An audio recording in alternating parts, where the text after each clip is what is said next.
আসসালামু আলাইকুম। আমি আজ সকালে গরুর ঘর খুলে দেখি আমাদের ছোট বাছুরটা পাতলা পায়খানা করছে। এখন কি জন্য পাতলা পায়খানা করছে আল্লাহই জানে। হয়তোবা খাবারে কোনো সমস্যা ছিল কিংবা কোনো ফুড পয়জনিং হয়েছে। দেখেন কি অবস্থা, পাতলা পায়খানা করে একবারে ফ্লোর ভরে ফেলাইছে একদম। তো অন্য গরুগুলোর তো কোনো সমস্যা হয় না, এখানে গাভীরও কোনো সমস্যা হয় নাই, ষাঁড়েরও কোনো সমস্যা হয় নাই, শুধু বাছুরটারই সমস্যা হয়েছে। তো আমি মাত্র গরু ঘরে আসলাম, এখন আর কি গোবরগুলা উঠাবো, ঘরটা পরিষ্কার করব, গরুরে গোসল করে দেব, তারপরে খাবার পত্র সবকিছু পরিষ্কার করে দেব। এখানে দেখি খাবার পত্র দেখি কিছু রয়েছে, ঘাস খায় এখনো খায় নাই, ওদের উপর সমস্যার কারণে খায় নাই। দেখেন জমিদার এখন উঠলো আর কি ঘুম থেকে।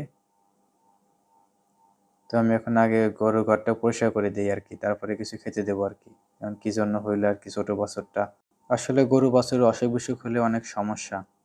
তো আমি এখন দেখেন গোসল করাই দিছি, ঘরটা পরিষ্কার করে দিছি, সুন্দর করে গাটা ডলে সুন্দর করে গোসল করে দিছি, খাবার পত্রগুলো পরিষ্কার করে দিছি।